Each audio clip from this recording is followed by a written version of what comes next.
Good morning, and welcome back to DriveHub, where you join me on the beautiful back roads of New Hampshire with this pretty standard Audi sedan. How do I not smirk when I say that? I'm lying. Oh boy, am I lying.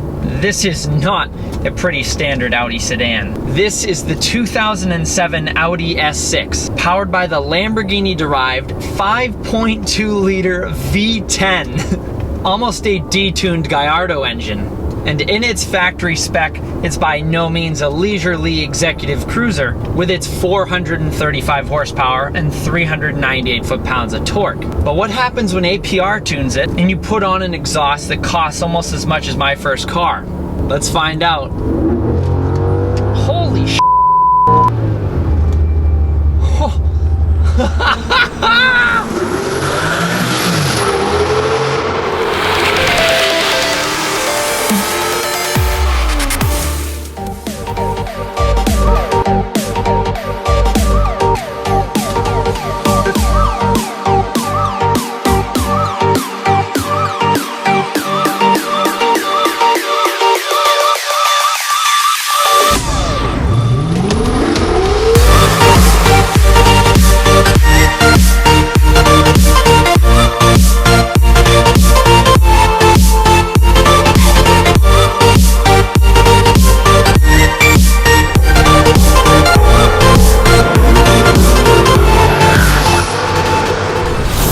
The 2020 Audi S6 makes 444 horsepower out of a 2.9-liter twin-turbo V6. Sure, that's great if you want your big, bold, and shapely sedan to sound like a medium-sized vacuum cleaner when you get on it. It costs $75,000, same price this 2007 S6 behind me costs new. But there's a slight difference between the two, and the culprit is our lack of care for the environment. We abuse the earth, and now we pay the consequence by eradicating the big, naturally aspirated monsters of the automotive world and replacing them with reduced capacity 4-cylinders and 6-cylinders that spend their miserable beings on life support, forced to breathe through turbochargers and superchargers. No good. Wow. So then, if you're an enthusiast, you probably hate it. So what happens when you have this, that $75,000 big luxurious sedan with the power plant derived from the Lamborghini Gallardo V10, not forced to breathe or be choked up by forced induction, with almost double the liter capacity of the current model, all for less than the price of a second-hand Toyota Camry? Is it worth it? That's right. Thanks to a wonderful thing called depreciation, this 2007 Audi S6, which once cost as much as a semester of college today, now is dipped below the $10,000 mark. This one costing less than $8,000. So what do you get with all that coin? On the outside, it doesn't appear like you get much at all. The 4,500-pound executive midsize sedan appears very basic. The design was fresh for that year. The body swerves right around the visually excessive cues on most super sport powerful sedans. And there's little deviation from the outward expressions of the basic A6. You get flared wheel arches, you get special 19-inch wheels, you get LED daytime running lights under the front bumper, 10 lights in total, 5 on each side, corresponding to the amount of cylinders in the engine. Now that's a very cool design cue in my opinion. And in case that wasn't enough of a reminder of the stallion that's under the hood, there's unobtrusive V10 badges on both fenders. On the inside, in typical Audi tradition, it's simple. It does its job, and it makes you feel like you are in a vehicle of quality. Everything you touch and feel and look at are of a high grade. I've got all the convenience and comfort items I could hope to have, and nothing more. For some, the multiple function switch here does take some getting used to, but once you learn it, it becomes second nature. What's even more impressive than that? Because this is a mid-size performance sedan, my 6'5" lanky structure even has room back here. I think this might be the first car I've ever reviewed that I've been able to fit in the back somewhat comfortably. Victory screech! The trunk is also very spacious as well for being a mid-size sedan. And because the trunk is a perfect rectangle, it makes it very, very easy to fit things back here. There's ample space in here and plenty of room to put whatever or whoever you want to put in the trunk. Hey, I don't know what you executives do. I'm not...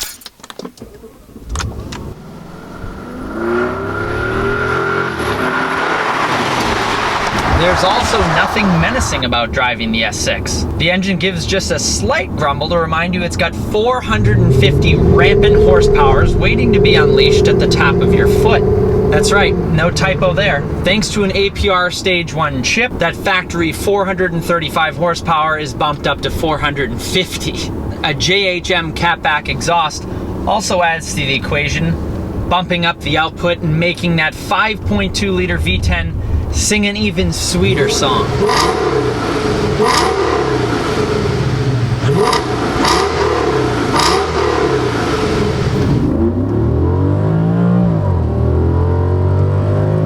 The noise, it's like a howling almost.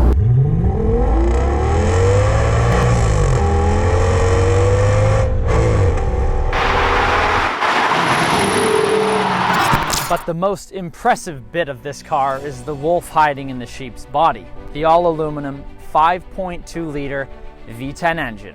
It features Audi's FSI direct injection, a magnesium 2-stage variable intake manifold, whatever that is, and a plethora of other witchcraft to make it as smooth and as strong as it is. This engine was developed by Lamborghini, and the similar power plant can be seen in the Lamborghini Gallardo. The main difference being an increase in bore and stroke from 5 liters to 5.2 liters to help it produce more low-down torque at lower revs and make it more suitable for a bigger, heavier sedan. And even though it's not identical to the Lambo engine, it's close enough. And if I owned it, well, you best believe I'm telling everybody my sedan is powered by a Lamborghini engine.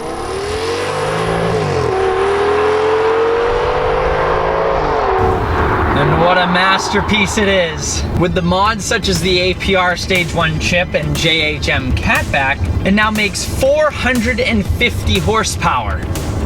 That's broadly the same horsepower as the current Corvette Stingray in a sedan in 2007. If you tune this thing right, you could almost make a less expensive RS6. Because it's naturally aspirated and, well, it has 10 cylinders, it's lightning off the line.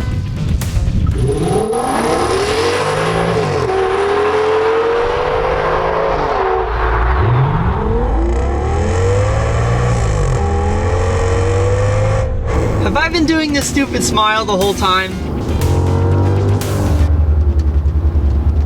I think it's stuck.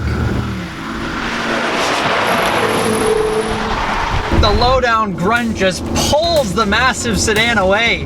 This engine is a sensation.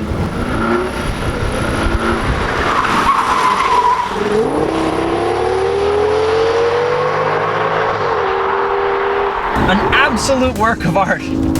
It'll do 0 to 60 miles an hour in just about 5 seconds in its factory specs. So I reckon it'll do just a hair under that now. That's impressive for a 4,500 pound sedan and very quick for its day, beating out both the Porsche Cayman S and Porsche Boxster S. Now while the S8 rides on soft and cushy air suspension, the S6 makes do with good old springs and non-adjustable shocks. It also doesn't have any of the suspension management systems that the more recent Audis are equipped with. See, that means you get a ride that is very stiff and very ungiving. That's what she said. The ride can be a bit jarring, especially when you're on a road that's as pimply as a teenager's face. Not exactly what you'd expect from a car posed as a fast grand tourer. Now, in traditional Audi high-performance cars fashion, this S6 has Quattro all-wheel drive. But in non-traditional Quattro style, where it's been known for its even front-to-rear torque split, in this car, it's a 40-60 rear bias distribution, which in a point attempts to match the handling qualities of its rear-wheel drive competitors. But when you start to push the S6 into some bendy bits, you find the large sedan is actually quite agile. And that firm suspension, it actually has a place. Very, very agile.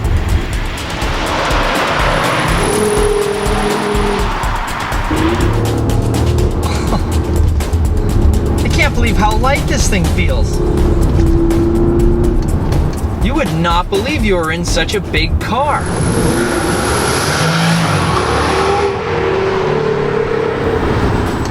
Push it too hard though, and you're gently reminded that there is an elephant of a V10 motor nuzzled up there in the front by a whiff of understeer and a front heavy feeling. The transmission is the ZF 6-speed, and I've got to say, it's pretty clunky. It's a little jumpy from the start, and it's kind of like lurchy at points. It feels like it's having trouble handling the big engine. Right from the start, right when you get going, you'll notice it does kind of jump. But it's able to be shifted either way by the paddles behind the wheel here, or you can let the dynamic shift program do it alone. There's also no manual transmission option available, unfortunately. Oh, but could you imagine if there was? This V10 sedan with a stick shift? Oh boy. But regardless, it will shift this ship to a top speed of 155 miles an hour until the engine management system says, "Nicht mehr! No more!" and won't let you a dime over. Damn shame. Now, of course, we can't talk about all the great cool bits like the V10 engine and all that jazz and not ignore the elephant in the room.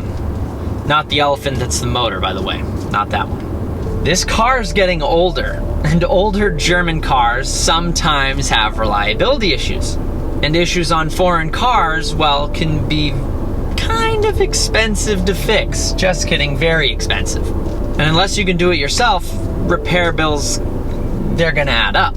Luckily, however, this engine is better in terms of reliability and isn't plagued with any major issues. And I mentioned the price of this car now, around 8,000 bucks for this. That's as much as a second-hand Camry, a once $75,000 sedan for that. The Camry may not cost you much over 8 cents in maintenance over the lifespan that you have it, whereas the Audi may run you a couple grand if something may become a problem. Unless, of course, you can't fix it yourself. But if you are an avid driver or a car enthusiast, the little extra is worth it. To have an animal like this, something so refined and so comfortable, but will rip your head off when you drive it hard, you tell me if a Camry can do that.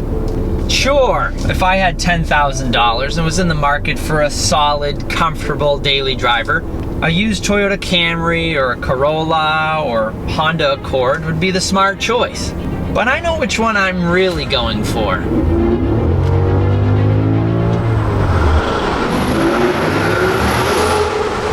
Just make sure you have a change of underpants in the car. So top things I've taken away from driving this car: it sounds phenomenal.